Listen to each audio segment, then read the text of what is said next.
이번에는 펀더먼털하고 밴드 차트 한번 확인해 볼게요. 재무제표가 성적표라면 펀더먼털은 이제 그 성적표를 기준으로 시장이 가격을 얼마나 비싸게 주는지 어떻게 평가하는지 화면인데, 2025년 기준으로는 이제 PER 같은 경우는 NA로 표시되죠. EPS가 마이너스 1100억으로 적자이기 때문에 이익 대비 주가를 정상적으로 계산할 수가 없는 거죠.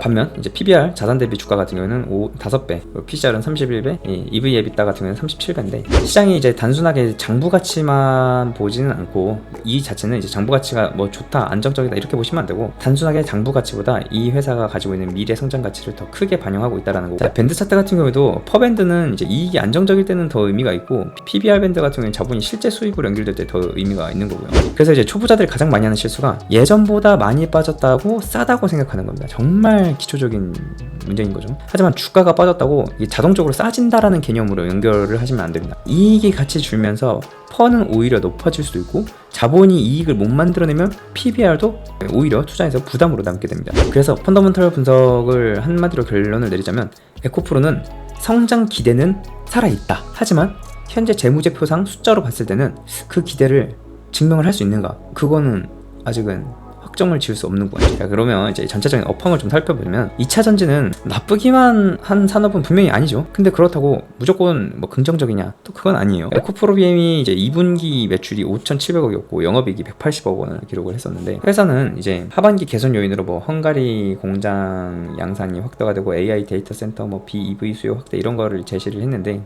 분명히 이러한 부분을 봤을 때는 미래에 대한 기대 가치는 남아 있습니다. 하지만 이제 중국발 AI 이슈가 있죠. 이런 부분들이 계속해서 리스크가 되고 있는데, 이제 긍정적인 부분도 있고 부정적인 부분도 있다. 이런 부분을 어떻게 어디에 더 중심을 두실 건지가 장기 투자자분들은 이제 그런 걸 판단을 하셔야 되는 거예요. 자, 여기까지만 말씀을 드리고 결론을 내보겠습니다. 자, 그럼 장기 투자자분들은 7월 말 급등, 8월 초 급락 이런 장을 예측할 수는 없겠죠. 불가능합니다. 그래서 장기 투자자는 두 가지를 구분을 해야 됩니다. 하나는 좋은 기업을 오래 가져가는 자금이고, 다른 하나는 시장이 흔들릴 때 대응할 수 있는 단기 자금입니다. 장기 운용 자산은 기업 가치, 산업, 사이클, 실적 이런 것들을 보고 가야겠죠. 하지만 이 자금은 하루 이틀의 급락에 흔들리지 않을 정도로의 기간과 비중을 정해서 들어가야 됩니다. 하이닉스 레버리지 들어가듯이 들어가시는 게 아니라요. 방어현금은 재미없어 보이지만 가장 중요합니다. 현금이 있어야 급락장에서 포스트 셀링, 즉 어쩔 수 없이 파는 상황을 피할 수가 있다라는 거죠. 자, 그럼 반대쪽에서 단기 매매 자금 같은 경우에는 완전히 다른 계좌로 분리해서 운용을 해야 합니다. 장기 투자 계좌의 손실을 복구하려고 단기 매매를 하는 순간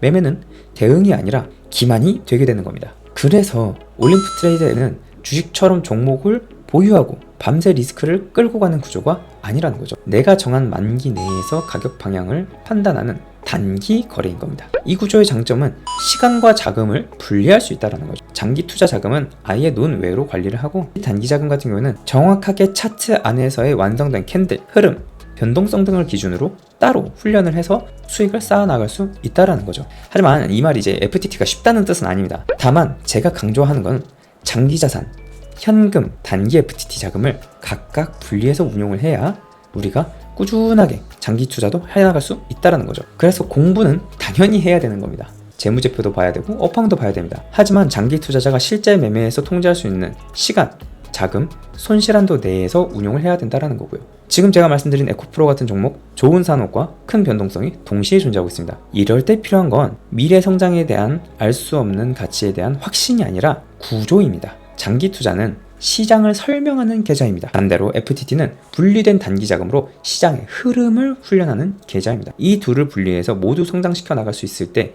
우리는 단순히 뉴스나 정보에만 끌려다니는 투자가 아니라 시장을 구조적으로 바라보고 차트를 구조적으로 바라보는 더 높은 수준의 레벨을 가진 투자자가 될 수 있다라는 거예요. 이 영상을 보시는 분들 중에서 또는 올림프 트레이드에서 궁금하시거나 배워보고 싶으신 분들은 댓글 링크 하단으로 연락을 주시면 제가 직접 상담을 도와드리고 있습니다. 긴 영상 시청해주셔서 감사합니다.